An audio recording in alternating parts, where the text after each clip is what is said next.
আরজিকর কাণ্ডের পর প্রায় ১.৫ মাস অতিক্রান্ত, প্রতিবাদ এখনো চলছে। গানে, ছবিতে, নাটকে আরজিকর কাণ্ডের প্রতিবাদ। দক্ষিণ কলকাতার তপন থিয়েটারের জমায়েতের ছবি আপনারা দেখছেন। সেখানে গান গেয়ে, ছবি এঁকে, নাটকের মাধ্যমে প্রতিবাদে সামিল বিশিষ্টরা। দিনে 2 বার ব্যবহার করো স্টপেজ ক্রিম আর নিজেকে রাখো এভারগ্রিন। কেয়াশেড আরোমা থেরাপি স্টপেজ ক্রিম আর খুঁজে পাও নতুন আমিকে।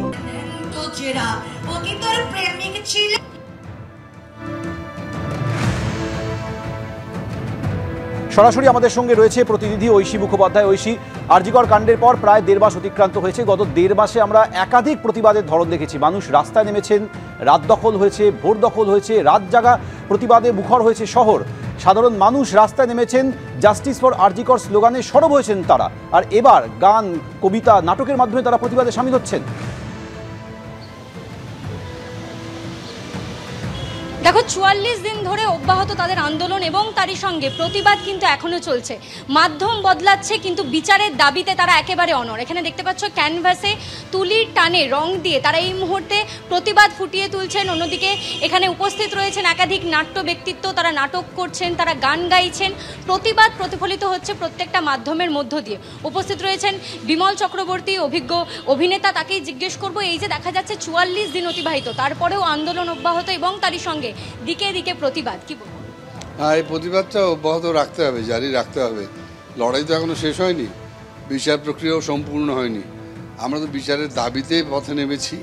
তা পথেও যেমন নামছি, আমরা মঞ্চেও থাকছি এবং প্রতিপার্শ্বস্থ যে সমস্ত জায়গাগুলো আমরা পাচ্ছি সেখানে আমরা অভিনয় করছি, গান গাইছি। চিত্রকররা যারা আছেন তারা ছবি আঁকছেন।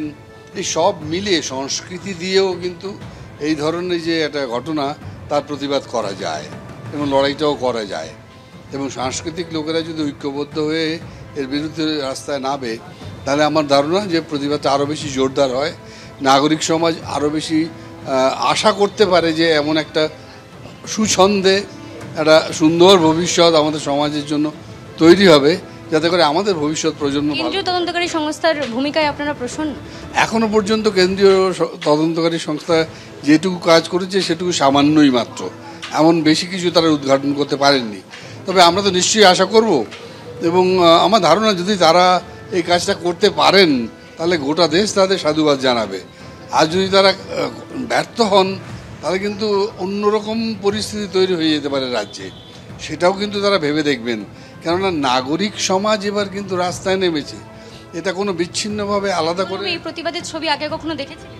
জীবনেও না। আমার যথেষ্ট বয়স হয়েছে, খানিকটা তো হয়েছে বটেই, কিন্তু কোনোদিন আমি দেখিনি এই ধরনের নাগরিক সমাবেশ, নাগরিক মিছিল। বিভিন্ন জায়গায় সাংস্কৃতিক কর্মীরা তাদের অংশ নিচ্ছে, বিভিন্ন সংগঠনরা অংশ নিচ্ছে, আপামর জনসাধারণ অংশ নিচ্ছে এবং তাদের বয়স কিন্তু নানাবিধ। 8 থেকে 80 পর্যন্ত বয়স্ক মানুষ, বিভিন্ন পেশার মানুষ, রিক্সাওয়ালা, ঠেলাওয়ালা, আমরা যাদের প্রান্তিক মানুষ বলি, তারাও কিন্তু অংশ নিচ্ছেন। এটাও কিন্তু ভেবে দেখবার মতো যে কখন এই ঘটনা ঘটে, যখন সমাজ একটা বিচার চায় সার্বিকভাবে এবং একটা জঘন্য হত্যাকাণ্ড ঘটেছে তার বিরুদ্ধে যখন গর্জে ওঠে এই ধরনের মানুষরা, সর্বস্তরের মানুষরা, তখন কিন্তু আমাদের যারা রাজনৈতিক ব্যক্তিত্ব যারা আছেন, যারা প্রশাসন চালাচ্ছেন, তারা একটু ভেবে দেখবেন যে এই স্ফুলিঙ্গটা না দাবানল হয়ে ওঠে, গোটা রাজ্যটা না এমন একটা পর্যায়ে পৌঁছে যায় যেখানে আপনি আর সামলাতে পারবেন না। এই জায়গায় কিন্তু পৌঁছে যাচ্ছে এবং মানুষেরা সেভাবেই রাস্তায় নামছে। এই প্রতিবাদ থামবে না, এই প্রতিবাদ একেবারেই। অর্থাৎ ঐশী, এই প্রতিবাদ চালিয়ে যেতে হবে বলে বলছেন বিশিষ্ট ব্যক্তিরা। তোমাকে ধন্যবাদ।